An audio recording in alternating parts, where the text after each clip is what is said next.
I dated somebody and we got pregnant. Abortion was never, ever something I agreed with, ever. I was in a situation where the father had the opposite say of me. And it was that relationship and that choice where I said, I have to stop pleasing everybody because I will lose myself. Hello, everyone, and welcome to Let's Heal with Beth Jones. That's me, your host. My mission is to bring the power of healing to trauma and abuse survivors. That's why every guest on this show will bring you an amazing story of healing in action. So come on, everyone, let's heal. Hello, everyone, and welcome to the show. I'm Beth, and today's episode features one of the most powerful conversations that I've had on this show. My guest is Ebony Jones-Thomas, and this is the first time that she's sharing her complete story publicly. Ebony's early life traumas are jaw-dropping, but this isn't just a story of survival, it's a story of transformation. And I'm deeply honored that this conversation is where Ebony chose to share her inspirational story. After years of trauma and abuse through foster care, adoption, multiple sexual assaults, identity struggles, and endless people-pleasing, at age 24, Ebony made a life-changing decision. After reaching her pivot point, her rock bottom moment, she took one full year to focus solely on herself. She became celibate, stayed single, dove into therapy and journaling, confronted her buried trauma, and learned the art of self-forgiveness. And just 1 year later, she met her husband. In our conversation today, you'll discover how childhood trauma creates people-pleasing patterns that can last decades, why taking dedicated time for intensive healing work transforms your entire life, how self-forgiveness is often harder than forgiving those who hurt us, and why healing equips us with the tools that we need to handle every future challenge. I'm profoundly inspired by Ebony's story of choosing herself at such a young age, 24, and my hope for her is that she will continue to thrive in her life as an empowered survivor. She is a true testament to the power of healing. I hope that she inspires all of you, but especially those of you who are young survivors asking the hard questions about how to move forward. Ebony Jones, welcome to the show. Thank you. I'm so excited to be here. I am very happy to have you here as well. We're going to have a really fun conversation today. So let's get started. Please tell the audience whatever it is that you would like for them to know about you. Okay. Thank you so much for the opportunity, Beth. So, as she said, my name is Ebony Jones-Thomas. Proud Jones over here myself. A little bit about me. I'm a mom of two, happily married to my husband, Andrew. We live in Boise, Idaho. And yeah, I'm just excited for the opportunity and to share my story. And I look forward to just connecting with you. You're such a beautiful soul. And I just knew like our lives had to align. But yeah, I do a lot, and I'm sure I'll share more in depth in the interview. We can get started. All right. Thank you very much for your kind words. And I just learned something. So I love that. You're Jones Thompson? Thomas. Thomas. Yeah. Thomas, Jones Thomas.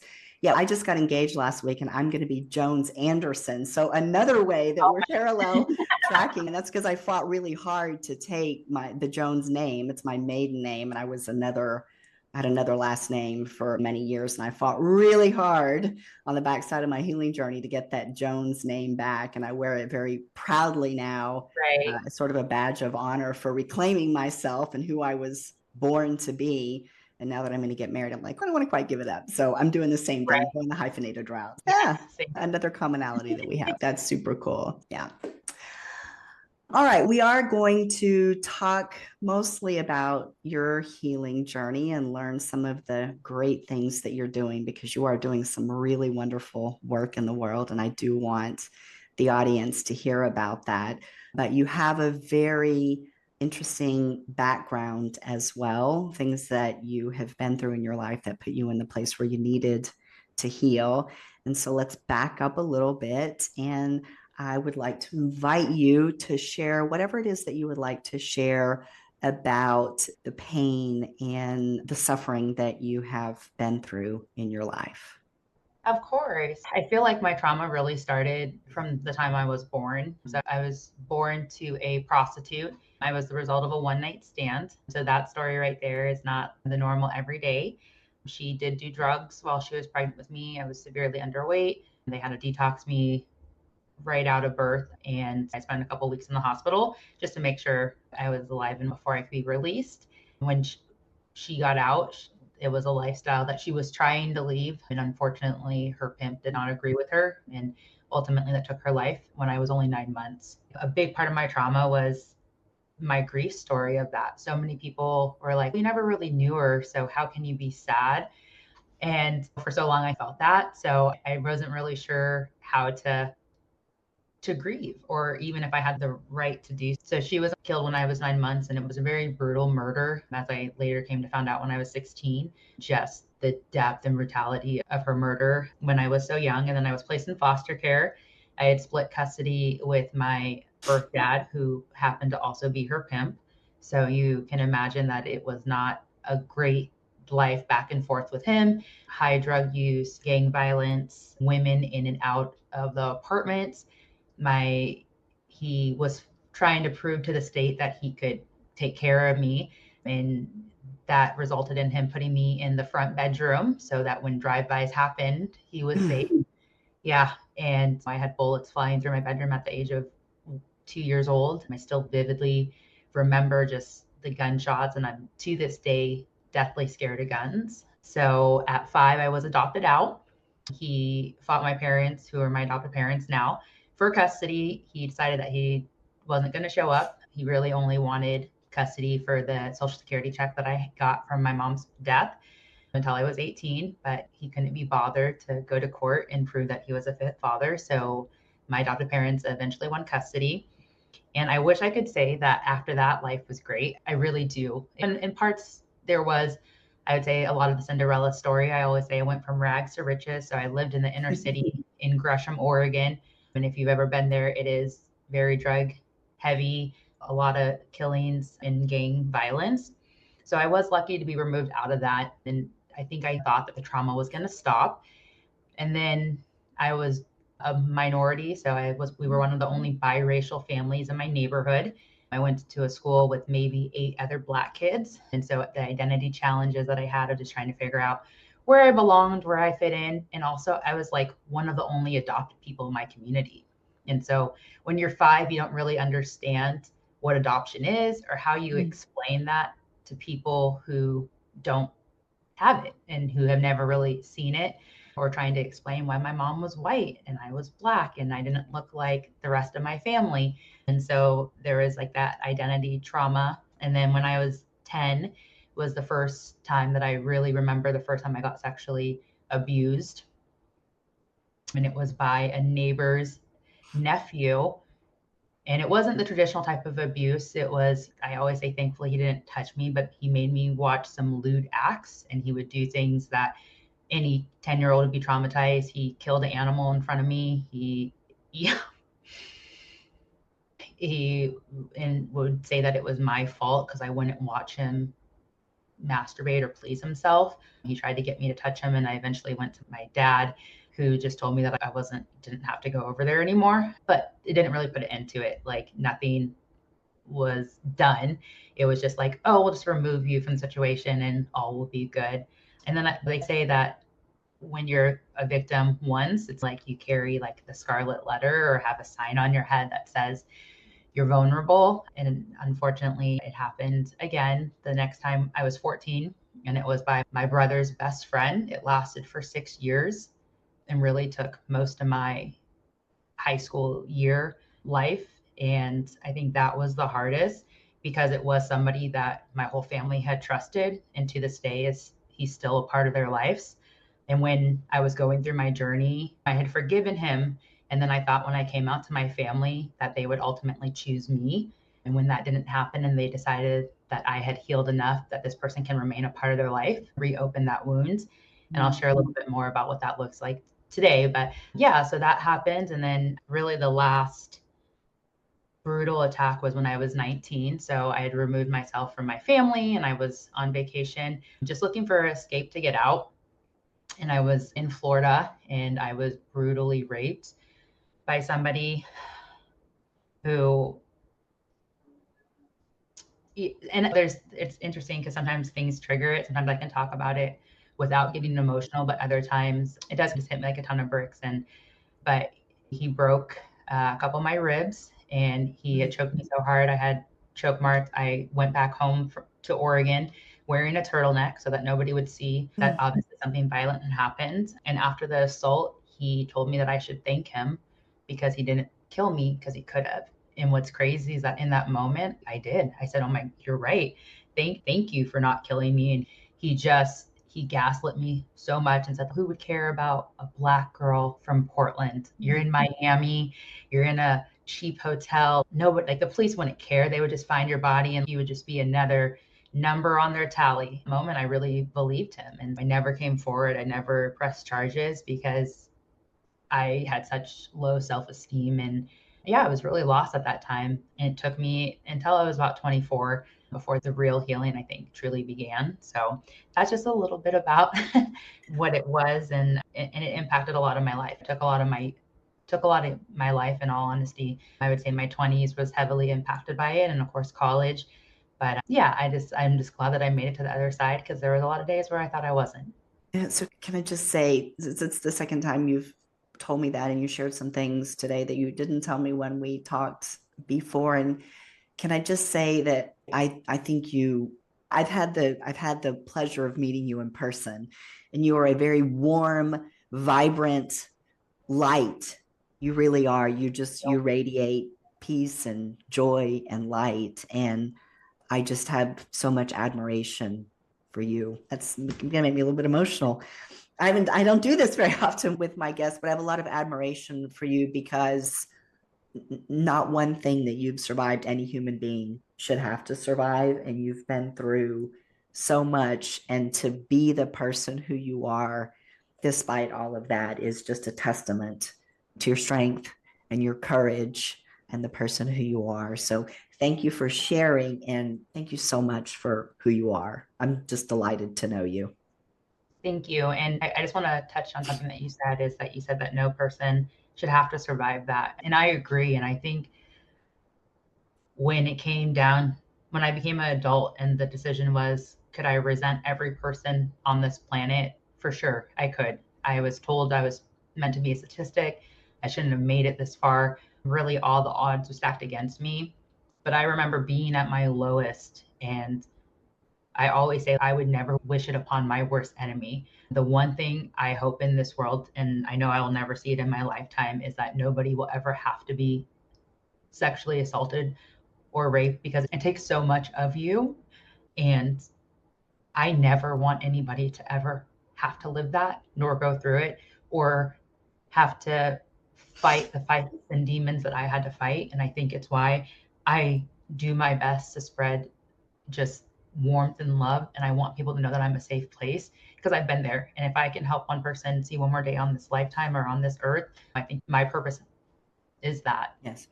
Yes, that's exactly why I do what I do, to hopefully save even one person from what I've been through, but really also helping people to know that all of that can be overcome. It doesn't have to define us and control us for the rest of our life. I've been joking around a little bit recently because I somebody said this to me and I've adopted it, but it's all of those things that people do to us that are so painful. It's almost like giving us an infection. And you can get rid of an infection. You can kill it. You can. So that's how I have felt about going through my own healing journey and wanting to rid myself of the control that other people still had over me from acts that happened decades ago. And that was really important to me when I realized that I could heal to go on that journey. So it's the same reason that I do what I do, is to help other people to be able to move past, unfortunately, the reality of things that we suffer human to human in this world, in this day and time. You mentioned two things that I just want to come on to before we move on to the pivot point in your 20s when you said, okay, it's time to heal. I want Yeah. to talk about that. But you mentioned grief and you mentioned identity. And I feel like for survivors and the notion of healing and the idea of grief, when I talk about healing, for me, that's about releasing the emotions that we're carrying in our heart that bind us and constrain us from being able to engage in deep, authentic, truly loving relationships. And that's what we're really trying to do when we heal, is to not be saddled with all those fear-based emotions anymore that keep us down. Grief encompasses a lot of those emotions. And I feel like grief is very present in what it is that we've experienced at any time in our life, but definitely while we're young. My abuse started when I was 5, so that not obviously yours from the moment you came into this world, a product of that environment, the way that you were born into this world. And so the idea of grief for you, and almost really the different stages of childhood and growing up and not really being able to be a child through your childhood and then into your teen years and then into your 20s, grieving that, I think, is a healthy part of what we go through when we're healing, and acknowledging the fact that we've lost that and we're never going to get that back. So do you want to just talk about that, the grief in particular, and what you've experienced in healing through that? Yeah. So I think one, as I mentioned, when you lose a parent at such a young age, it's like you have an attachment, but you also don't really know that person. And it was such a conflicting feeling because everybody, when you get adopted, it's like you're expected to call this new person mom, right? But in my eyes, I had a mom, and I had a foster mom who was, I say, was an angel on earth. And so it was really hard to just transition into somebody that I've known for less than a year and be like, oh, okay, your mom, and all the rules are changing and I got to listen to you. And now I'm part of this family that I really don't know from my recollection. And it might have been longer, but I was so young that I feel like it was like 6 months where I saw them. We went to like a family dinner. They took me out. It might have been a year-long process. I really don't remember, but it all happened so fast. And everything that I knew, it was like overnight, I had to adapt and be. Now I was a sister to a brother that I didn't know and a daughter to these two people that were so kind to take me in. But it's tough. You battle, and I battled a lot of guilt. Like, I'm calling them mom and dad, but they're really not. And if I accept them as my mom and dad, does that mean I release who my real mom is and lose really the only part of me that I know? Because my birth dad is, I'm going to say it. Can I swear on here? Yeah, you can say whatever you want. Yes, I'll deal with it. Because Yes. he's such an asshole, no offense. I really don't want to have that be part of my identity or my knowledge. And he's a really scary dude, unfortunately. And it was just like my mom was the one piece of me that I felt was like wholesome and whole, and that bond that I had with my mom, I think most kids have. And so I just felt, okay, I'm replacing her. And that was really hard for me to accept at such a young age. And in addition to that, like, I love my foster parents. I was with them for 3.5 years. And then I'm going from my mom to my foster family, and then I'm adopted. And at one point I was, does anybody want me, or am I just this hot potato? And so I think I grieved a little bit of each loss and of each person that I lost every time I had to move, every time I had to go into a new family or into a new situation or into a new scenario. And again, how do you explain it to a 2 or 3-year-old? Yeah. I was diagnosed by the age of 3 with PTSD. And so anybody who adopted me, and it was like, okay, what does a 3-year-old know about post-traumatic stress? And how do you cope with that or nurture that? And while my parents did their very best, it was like, oh, just throw her in therapy. And it was like, if we just remove her from the situation, again, if we just remove her, everything's going to be fine. She's going to be great, right? She's going to thrive and do all these things. And while I did thrive, I was pretty much a straight A student, but it wasn't because that was who I was naturally, like who I naturally was, or that I was just naturally gifted or smart. Is because I was always seeking acceptance, because I wanted people to keep me in their lives, right? So I feel like I didn't really find my identity until I was in my late 20s, because I was such a people pleaser. I wanted people to love me. I just wanted somebody to love Ebony from the youngest of age. I begged my foster parents to adopt me, and I was heartbroken when they said, we can't do it.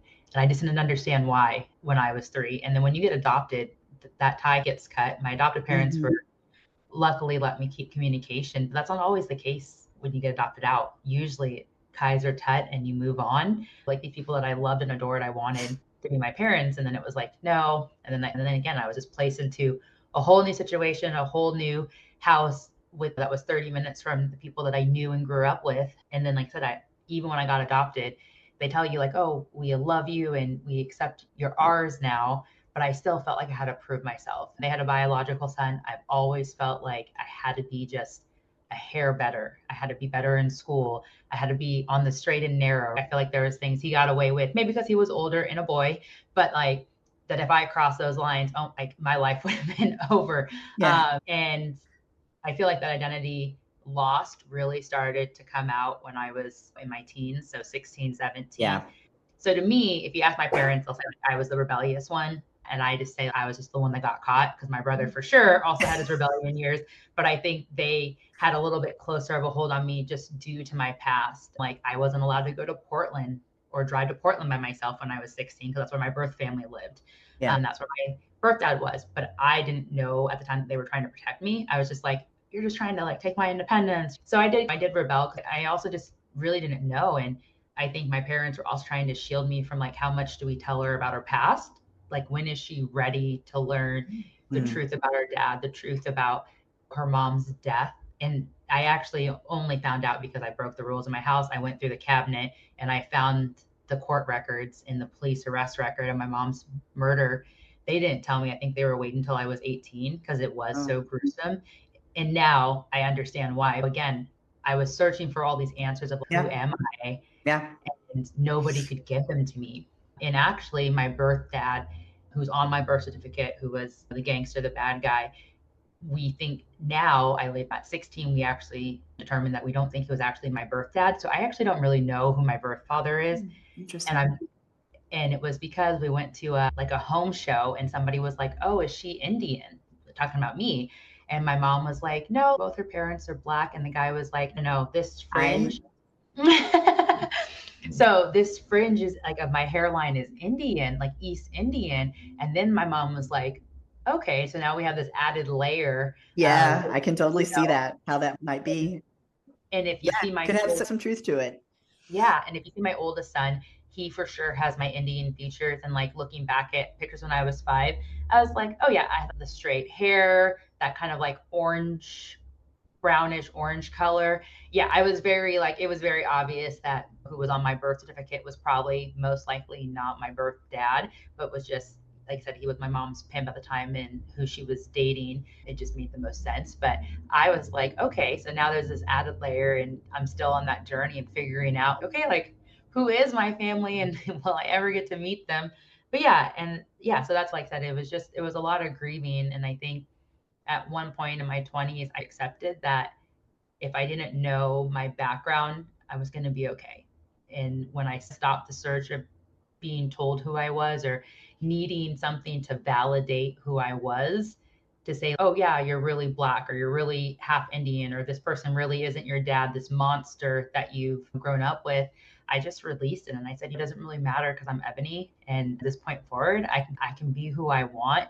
And regardless of my past, regardless of who my parents are, regardless of what I had been through, I decided that I wanted to rewrite the story. I wanted a different narrative and I was done being a statistic. And that's what like my journey is. You're the statistic. You were just this number that you were supposed to be. And in all honesty, I defied all odds of that. Yeah, I don't know if that really answered your question, Beth, but beautifully. You talked about the grief and you talked about the identity. So loss of the grief of losing yourself at different stages. So you did, but your ending there is so beautiful because you are the epitome of the truth that our trauma does not define us.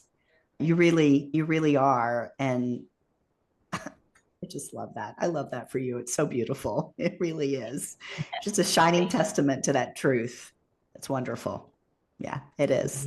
Yeah. So how did you arrive at that point where you made that decision. I don't know. There's so many questions. Do I care? Let me rewrite. Let me define who Ebony is for myself, which I think is beautiful and a great way to go about it. But how'd you get to that point? In all honesty, this is probably the first time I'm going to say this out loud and publicly. So I dated somebody and we got pregnant and we had different moral compasses. I'm a Christian Catholic, born and raised, and abortion was never, ever something I agreed with, ever.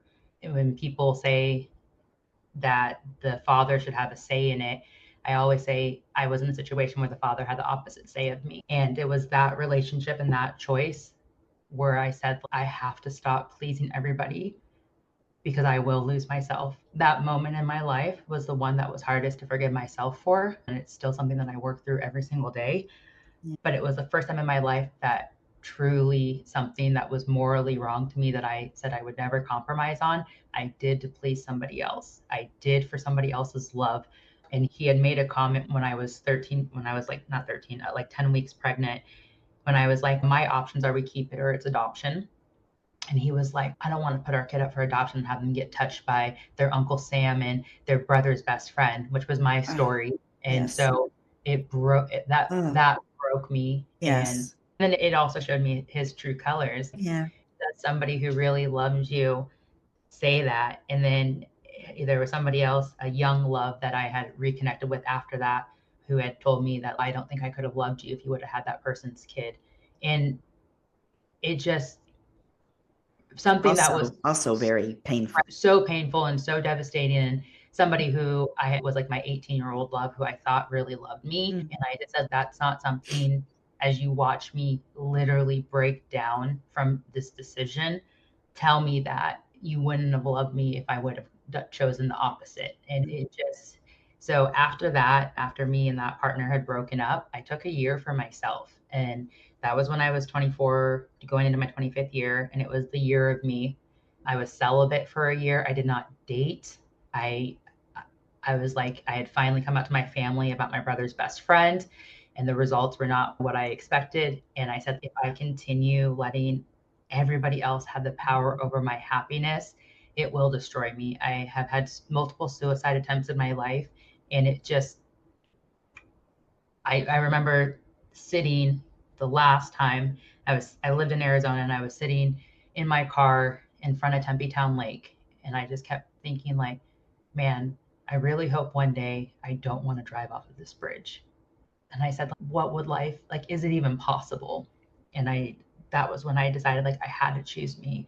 And so I gave up all of the distractions, because when you're dating, we sometimes bury the red flags where Yes, when we sex do. is when sex isn't involved, it's very impaired judgment. We're sometimes misconfusing love with lust and desire. Yep. And I said, I need to truly sit in the trauma. And so I did a lot of just self diving in. I did a lot of journaling, a lot of writing, a lot of addressing, a lot of self-help books. I'm one of those people that like, if I put my mind to it, I'm going to do it. So I read other survivors' books about how they overcame it. And it was like, one, you have to acknowledge it. A lot of it I had put back.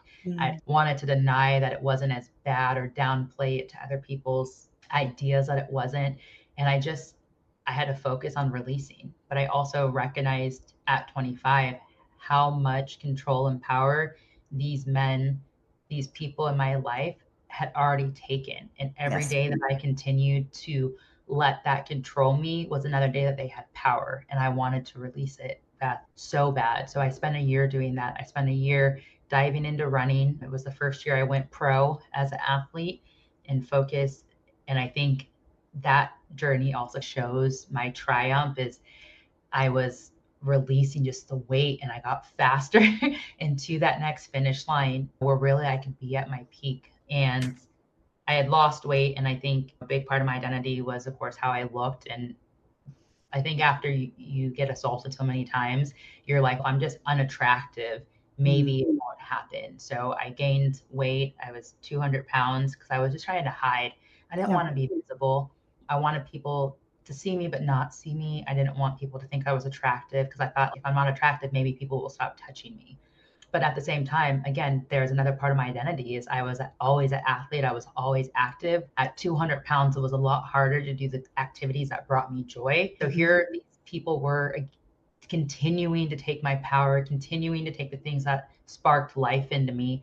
And I just said, I'm going to get healthy. I'm gonna choose Ebony. And when you choose yourself, and I went from living with a partner to living by myself to really diving in and just addressing the trauma, addressing the things that I thought I had released and forgiven, and they kept surfacing up. And then I really learned the art of forgiveness, but not forgiveness of the other people, but really the forgiveness of myself. Is that I had hated myself for so long because I had equated all these things that had happened to me. I equated as I must have asked for them. I must have done something wrong to receive it. And when I said, you know what, like, Ebony, you're perfect as you are, and you don't have to prove to anybody but you that you're worthy of love. But I also knew that I could never be in a loving relationship or have a partner or be a mom, which was my deepest desire, with what I had. And I said, it's not fair for me to bring a kid into all of this hurt, because I knew I would ultimately take it out on them. I knew I would take it out on my partner. And that had shown up in multiple relationships where just that, like I said, me giving up my moral compass to please somebody, me not standing my ground to make others happy. And that got me in trouble a lot. And but really that last relationship was the final straw. And I said, Ebony, it can't keep going this way. You have to choose you. And I just remember sitting on that bridge thinking, like, I could drive off and this could be the end of it. Or, God, is there a possibility that I could be happy? And I always say I'm thankful that I got to see another day. But it was a lot. There was a lot of tears, a lot of crying, a lot of writing, a lot of ripping, a lot of tearing of papers and releasing, because I felt like the more I held on to the story, the more I was like, okay, I'm still in the story. And so when I wrote it down and then I finally said, I'm done with it, I remember burning it and just breaking down, like, we're done with it. It's no longer my stories. And then shortly after that year of choosing me, I met my husband, really 1 year after New Year's of 2018. I met him January 1st, 2019. And then we were married within the same year. Like, I knew if I hadn't done that work, we would not be together. We would not be married, and I would not have my beautiful kids. You tell the story so beautifully. I was going to ask you, why did you choose Ebony? But you already said it, because God said, girl, I'm not done with you. Right. Girl, you got a long life to live, and you're going to go out and do some wonderful things. I do think that more and more there are those of us in this world who are coming out with our stories and have been equipped as the human beings that we are to be very matter of fact about the difficult things that we've been through, all for purposes of being able to say to other people, you're not alone. There are others like you out there. And look, we've made it to the other side where we've done the hard work, faced the past, done the really hard work, but have come to a place where we're thriving in our life. And what you said about choosing Ebony, and for me, choosing Beth, choosing myself, to end the people pleasing. So much of what we're doing is either just flat survival and the things that you talked about, just wanting to hide and not be seen, those.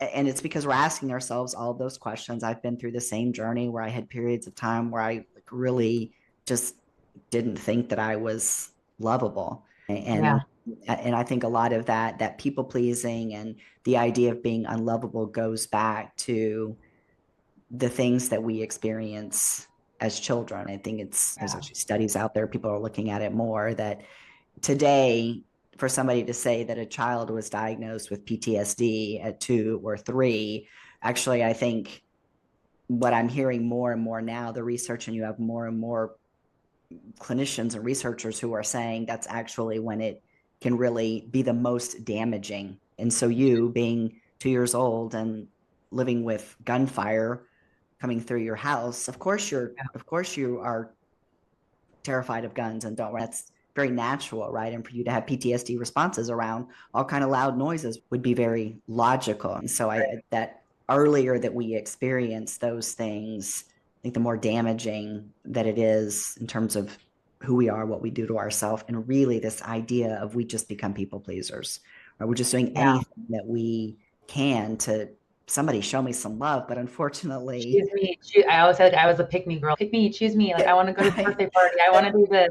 but it's the wrong people. It's the wrong Yeah, people that we're doing that with that don't have the capacity to give that to us because they themselves are probably survivors in some way. There's something that they're dealing with and they don't have the capacity to do it. It's interesting you said that about meeting your husband on the backside of the journey and the time to focus on you. So my path through that is a little bit different. Like how I talk about it is my exploration of love. My first really deep dive into that was learning truly about self-love, to where every single decision that I make today is driven from a place of Beth first. Now, of course, I consider the other people who might be impacted by my decision making, but it's coming from me first, right? So the person I am pleasing now is me, right? And I had to go through I had to learn the same thing that you did, but in my way, right? The way that I needed to learn it and the way that God wanted to teach me that lesson, and that then led me on to begin to be able to explore the partner that I was looking for. And I went on a very focused journey of that and learned a lot of things. And I'm writing down this list of the characteristics and qualities, the traits of the person that I'm looking for. Right. And then 4 weeks later, there's Eddie. Right. And it's just that, when you get to that place. But I do think the reason that you're in that place, the reason that I'm in that place is because there is this intense, and I was the same as you, right? I chose me, and there was an intense focus on healing. Like I, for different reasons, came to that same place. Who am I? Like, I don't have any idea who I actually am. That's because I had just people pleasing, given myself away for decades at that point in time. And that exploration to know me led me to the place where I now make much healthier decisions, and have led me to the place where I actually have found what love truly is, right? And what it actually should be, which it sounds like you've found as well. And I'm delighted for you for that. Good job. Also, and congratulations. Thank you. Thank you. Yeah, we'll be celebrating 6 years in November coming up.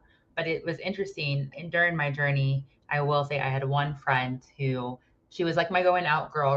But what she did is she protected my celibacy and my peace at all costs. We would go out because I still like to have fun. I wasn't like I was a hermit, but I devoted a lot more time to my job, to going to church, to refinding my faith and what that looked like for me at this stage in life.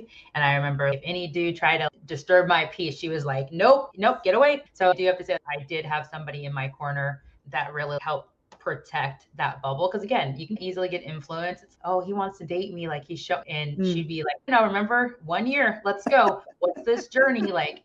Don't get sidetracked. And that was helpful. And I think for me was like really the first time I felt what I think true love, like in a friendship. Unconditional love. Yes. Like somebody who understood, and she also herself was a survivor. She understood why I was doing it when a lot of people didn't. And then after that year of that journey, and then the year my husband was deployed, so we met and then he got deployed. Hi, I'd like to invite you to get your free copy of Empowered Survivors, the Healing Quick Start Guide. The guide includes an assessment to help you determine whether you're ready to do the deep transformational inner work that will set your heart free from any fear-based emotions that you're carrying and lead you to love-based living. Download your copy of the guide at empoweredsurvivors.com/heal. I had to lean in so much to, again, the deep-rooted, like, standing. I was like, oh, I've only been this new Ebony for a year now. And then I'm going to get thrown every challenge in the book, a deployment, a mother-in-law who did not want me to marry her son, right? Temptation after temptation, people pleasing, exes all of a sudden starting to see this glow up where, oh, let me back in your life.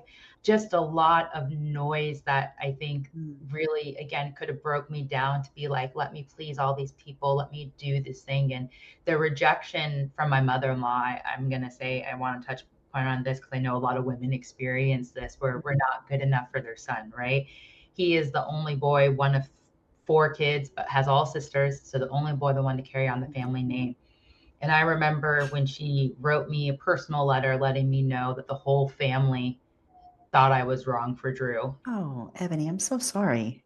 And thank you. And I remember that was really a hard moment for me because it was really the first time since my healing journey I had experienced a hard rejection. She discredited my sexual assault. She told me how I responded and grieved was too casual, that the fact that I seemed over it, like I just spoke so freely about it. And she called me a liar. She really tried to break down who I was. And I remember that was the last time I ever thought about suicide because I was like, the person that I love, right? Like that I'm so committed to, that God is telling me is the right person. And here's his family saying, no, you're not. We don't want you a part of this family.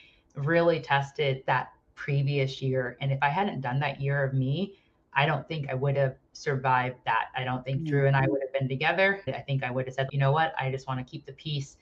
It must be better for you if I'm gone because your family thinks this. And I stood so firm. But I also recognized that maybe, and I said the words that I don't think anybody, when they're arguing with you, wants to hear. I said, you're right. Maybe I still have some more healing to do. I'm still very new in my journey. I'm 1 year. So you're right that maybe how I do things is not how you would do it. Maybe, but all I said was, you're right. I didn't argue with her. I didn't. And I don't think she knew what to do. She was like, Yeah. oh, what? I was like, you want to tell the world I'm psycho, I'm crazy, that I'm all of this. You're right. Thanks for showing me that there's still some parts of me that I'm still working to heal. But I could acknowledge it in that point. I didn't take it personally. And I knew that there was probably some hurt in her lifetime that I don't know about. And that's for her to deal with. I still She was pray over her. probably, to a certain extent, she might have been projecting. Yeah. And I think like sometimes when we see somebody who reminds us of a previous version, it can be hard. It can be triggering, right? It can be like, oh, I made those bad choices. Do I want that for my kid? I get it now that I have kids. Like, I understand it, but I just think of how differently life would look if I didn't take that year for me, and how that one pivotal moment really could have been a deciding factor of me pleasing somebody else, me saying, you're right, I am not worthy, I am not good enough. And then saying, all right, I'm going to walk away. Because back in the day, I probably would have just ghosted Drew and said, nope, your mom doesn't like me, I'm out. But it was like, it really tested all that growth and all that work. And just, I remember writing and saying, I'm worthy of this love, even if it's hard. I'm worthy of this love. He loves me. I love him. And at the end of the day, that's what matters. And then, of course, I said, we've gone on to grow a beautiful family. But yeah, that was really tough. And I just remember that was the last time I really thought about taking my life because I was hurt. I wanted to be accepted. I wanted a family that would welcome me with open arms and love me because really that was what I had been searching for my whole life. So when the family, right, that I was going to now marry into, and in all honesty, this is the first time I've actually hyphened my last name. I usually go by Jones only because, again, I was like, I want to be a part of a family that wants me there. But I also decided that my happiness was worth it. And we would work through all of that at the end of the day. But yeah, it's been a very interesting journey. And I would say, like, like I said, I'm very glad to be on the other side of it. But I know that 1 year was really what set the pace for me to meet Drew and for the foundation of our marriage and our family. Yeah. So where are you, your relationship with your mother-in-law today? Is it better? Is it manageable? We have boundaries, right? So okay. that's the one there thing. You go. That's critical. That's crucial. Having boundaries is boundaries. Absolutely. Yeah. Thing is, I have learned so heavy in this process, forgiveness of others. I'm not going to let them continue to steal my peace. So we have kids. She's a great grandma. Like, her and I we may not be the best of friends, but she's a great grandmother. She's so good with my kids. They adore her. They love her. And again, I had to make a decision if I was going to do what my dad had done, was use my kid for his benefit. And I didn't want that. I want my kids to know their grandparents. I want my kids to have that relationship that I had with my adopted grandparents growing up, because it's so special. And for me, my kids being happy is what matters. There is a firm boundary that my in-laws know. If you ever speak poorly of me, if you ever make my kids try to choose between me or you, that's like a cross line. And if you don't respect our parenting wishes or habits and you go purposely against them, they never cross those boundaries. And we have an odd and beautiful I will say, like, in-law relationship, it's ideally not where I want it to be, and that's okay. Because again, like, I don't let that dictate my happiness or my peace. But again, without that year of work, I think I would be a very different parent if I hadn't learned that art of forgiveness of her and of myself as well. Again, I'm not perfect. I'm not going to say like it was all her. I'm sure I said some things that stirred the pot. Like, I had to forgive myself and also choose in that moment what I wanted the life for my kids to look like and what I wanted that relationship to be, and also show them that you can forgive people and move forward and with differing views, even if somebody hurts you, that you can still love people to the best of your capability through those times. So yeah, I think what you're highlighting, the year that you spent doing that, the deep healing work and taking a look at yourself, it's my experience too, that when we go through that process, we're healing the past, but what we're also doing is we are gathering our tools to be able to be more resilient and faster when we need to heal in the future, because we're human beings, and having human to human relationships, a truth of that is that you're going to continue to be hurt in life. And that's what you're experiencing with your mother-in-law, right? But you were equipped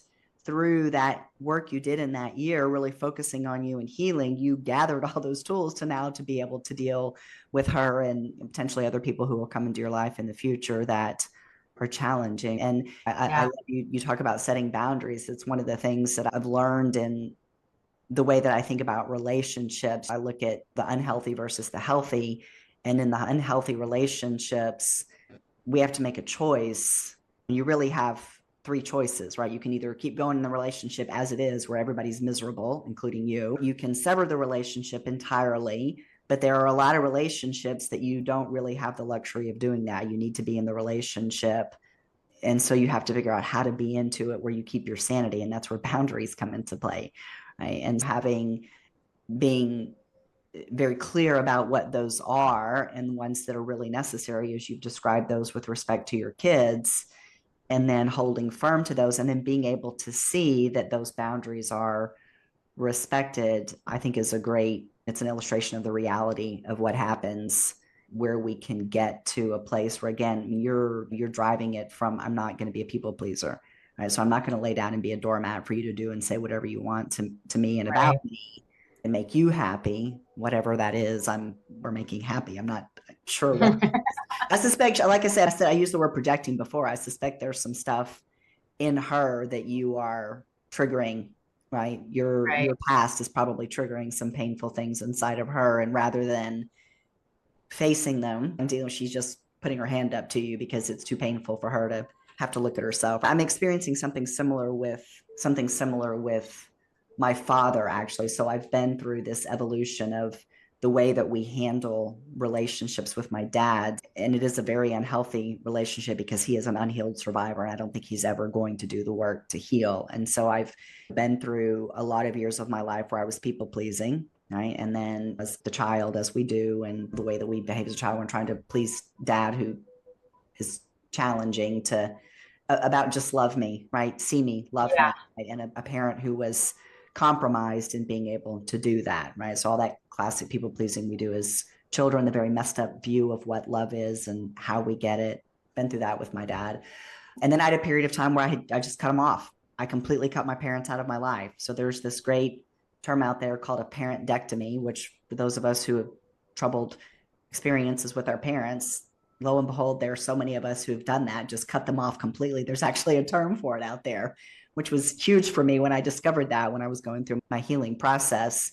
And now I've come back as a result of my healing, trying to have a relationship with my parents again, more success with my mom, but now my father is resistant to me because my fiance is a Black man, and my dad has got some deep prejudice, maybe even bordering on racist views that he has, and he is really in a place of now rejecting me. Or that I've had some experiences. I had an experience a couple of months ago where I realized that it's not him as a man that my father is rejecting, it's his inability to control me. So I'm not people pleasing my dad anymore by saying, okay, you don't like this relationship, so I'm not going to be in it. I'm not people pleasing him anymore. And he's really having a hard time with that. But that I'm in that place, it's my boundaries, all the things you're talking about. I'm only in that place because of this work that I've done. I mean, as we've said it a few times now, right? It's Yeah. the inward work, right? It starts right here. And then you just get clarity of mind, right? You equip yourself with the tools and you get clarity of mind to be able to see your way through dealing with those challenging interactions with people when they keep coming at you, as they will in the human experience. Yeah. And I didn't really talk about like my adopted family much, but as I mentioned, like obviously my brother's best friend molested me from the time I was 14 till I was just before I turned 20. And the last day was on my brother and sister-in-law's wedding. And he made a power move I was dating somebody who I was very much in love with. And he did this to let me know that he still owned me, he still controlled me. And I kept it very quiet for very long. So I didn't come out publicly about it until I was 23, 24. So years. I literally left my family. So I moved out of Oregon in parts because I did not want to face this truth because again, that fear of pick me, like I would hope that they would choose me. And of course, when that didn't happen, it broke my heart, right? Like I had to sit and watch this guy who took advantage of me with a family that said that they were going to love, protect me, and take care of me. That not happen. Them say this relationship we value more than you. You can imagine what that does to your self esteem, right? Yeah. And then I was pretty okay with it. I understand that hurt people, And gaslighting, heal people. You know that right? too, right? Yes. And they never told me that he was still a part of their life. I actually found out when I went back for my grandfather's funeral Oh, and I had done my year of healing. Drew and I were together. I flew back to Oregon. And guess who shows up at my grandfather's funeral and sits right next to me in the church? oh, Yeah. And if you know anything about Catholicism, we do a lot of hand holding. Again, a very power move because out of every pew in that church that you could have chosen to sit at, you sat next to me right beside you. to let me know that, hey, your family still chose me. I'm still here. Nobody Oh, believes you. Nobody believes that I tortured you for 6 years. oh, Um, Ebony, I'm so sorry. but again, if I hadn't done the work to say, you know what? You don't have power over me. I deserve to be at my grandfather's funeral, whether you're going to be here or not. And like, this is again, you needing to claim some type of power. It just shows me how little you really are. And it is what it is. Yeah, your Well, words are beautiful though. They're beautiful and they are so true in everything that you're saying about the perpetrator and what he's doing, that yeah. behavior. It is Mm, so true. And for you to be strong and to say, no, you don't have that power over me anymore is right. so beautiful. Because I could have walked out. I could have said, you know what, you're Absolutely. You could have people right. pleased, give you the But, control back. You've got right. it. Absolutely. You could have. But Yep. in that moment, I said, I deserve to grieve my grandfather. Yeah. I had not Yes. gone to any of my other grandparents' funeral due to my relationship after I turned 22 with my adopted family. I walked away actually for about 9 years with no communication. And really, the first time I communicated with them was when I went public about this because I felt, again, I felt I deserved them that courtesy to see how they were feeling. I still wanted to take care of them, even through all the hurt. I still wanted to Yeah. be I get there you. I've been there. I'm the same. I've been there. and be like, Can't. yeah. And it wasn't, and I think secretly I was still also seeking that validation of you guys are going to Yeah. choose me, right? You're going to choose me because I'm your daughter. And yeah, so when I went 2 years after I had publicly come out, so at first it was interesting because my family and friends, I got a lot of messages. Of course, usually when you come out with something traumatic with somebody who's very happy and leads what I say like a pretty picture perfect life. I have a very curated social media. I was a trainer, living life in sunny Arizona, just great, traveling a lot, running. I think people were surprised when I came out, and it was during the Me Too movement.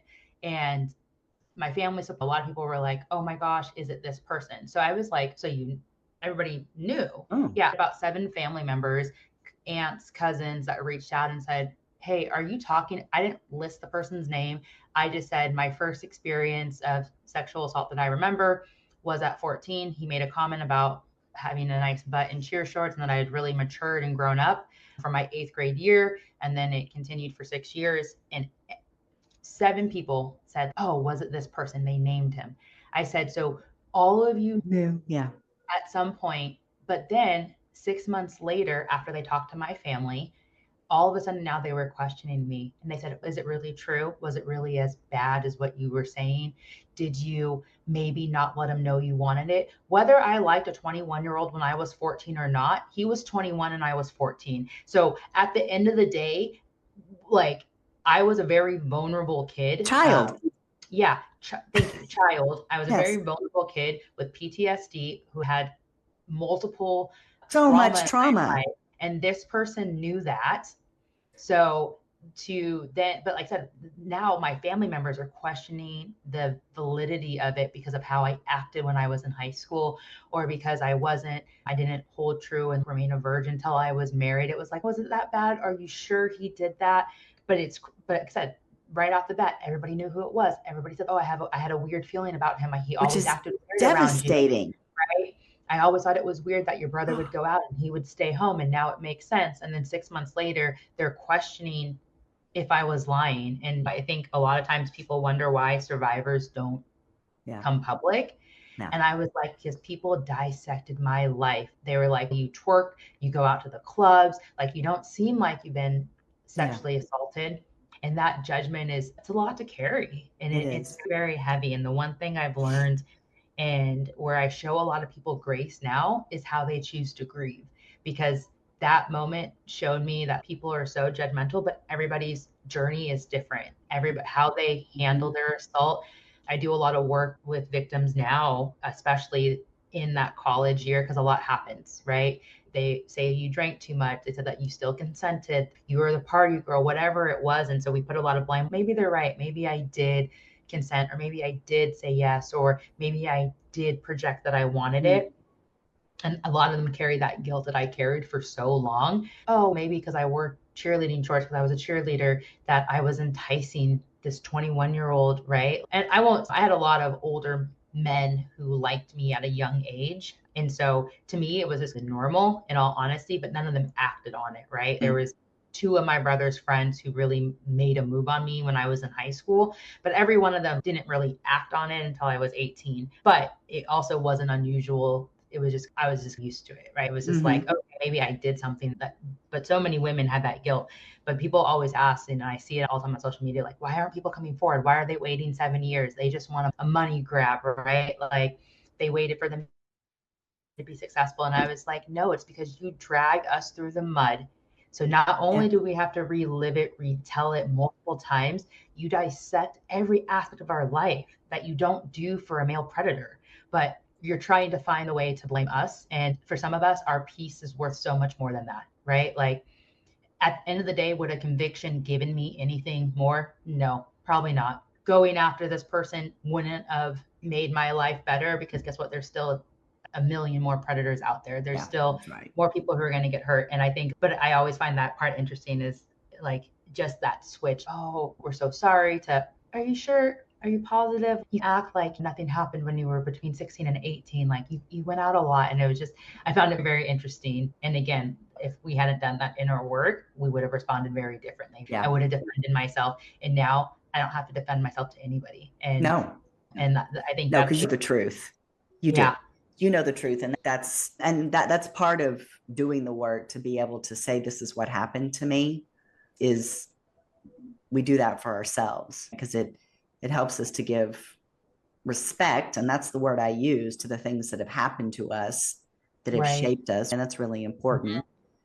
At the end of the day, we have other people in our lives who believe what we say has happened to us. When people who are your tribe or your significant other, right? There are people in your life who believe everything about you, but there's so many people around us that don't, which has been my same experience. I could keep talking to you forever, and we might have to do this again sometime, but I don't want to leave without giving you the opportunity to let folks know how to connect in with you. And just because you're doing a lot of things, you're doing things with foster kids, you're doing things with runners, you're doing things, as you just mentioned, with people who are in college that might have been through similar experiences with whatever trauma or abuse they may have faced. Just how do we find you? And I'm going to link all this in the show notes too, so that people will be able to connect in with you. Yeah, so I do a lot. I don't say I'm still learning the tech side of things and getting everything put together, but I would say like the best place probably to connect with me is on LinkedIn, linkedin.com/your running recruiter. So again, as you mentioned, I'm a runner. I also have a full-time corporate job as a recruiter. And the most important thing for me about that and really a passion is that I want people to feel seen, right? And in the job market, it's one of the most rejected places that you could ever feel. Day after day, you're submitting hundreds of applications now. And so I love just giving people some visibility. But I also talk a lot about my running, and yourrunningrecruiter.com is also my website. And from there, you can find the links for Running Foster, which is my charity. So, helping kids who transition out of the foster care system, as well as providing those essential needs like college applications, driver's ed, just extracurriculum, homecoming tickets, prom, birthday celebrations. So we help to provide all of those things that are not covered by what the state deems as necessary expenses. So we help to bridge that gap so that kids can be kids and not have to step into adult problems before they are adults. The world is already heavy. The last thing that you should have to worry about is having a roof over your head when you turn 18 and you're still trying to finish high school. That is probably the best place to connect with me is LinkedIn. I'm the most active there. And then I try to keep like my Facebook and stuff for my personal life. LinkedIn, I would say, is where it's at to connect with me. And All right. then recruiter.com. Yes. And like I say, I will link all that into the show notes so that folks will be able to find you. I said this before, you're such a light and just a beautiful human being. And I'm delighted to know you. And I wish you to stay on your healing pathway, stay on your healing journey, keep shining your light to people because the world needs you. And you have a very unique story that touches many different groups of people who need to hear you. And God has built you with the strength and given you the human design to be able to touch all of those people. So I'm super proud of you. And as I said, I'm just delighted to know you. I thank you so much. And like I said, this is really my first platform that I've shared my story on. So I want to thank you so much for the opportunity and just the safe space to be able to do. And I so appreciate it. And I'm so glad our lives crossed. Me too, and I knew, right when I saw you in the room, I said, oh, you were just so magnetic. And I just felt safe automatically in your presence. So again, I'm so honored that you were the person that I could share my story with first. I don't think it's going to be the last, but you know, for sure, the first person that's welcomed the invitation. So I thank you so much for that. Yeah. Beautiful. You did a great job. Yes. And thank you very much for being here. All right, everyone. This has been a great episode. It's brought me to emotion a couple of times.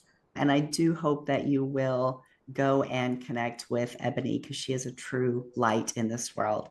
And she's a great way for you to hear more stories about keeping on healing to find love. Bye, everyone.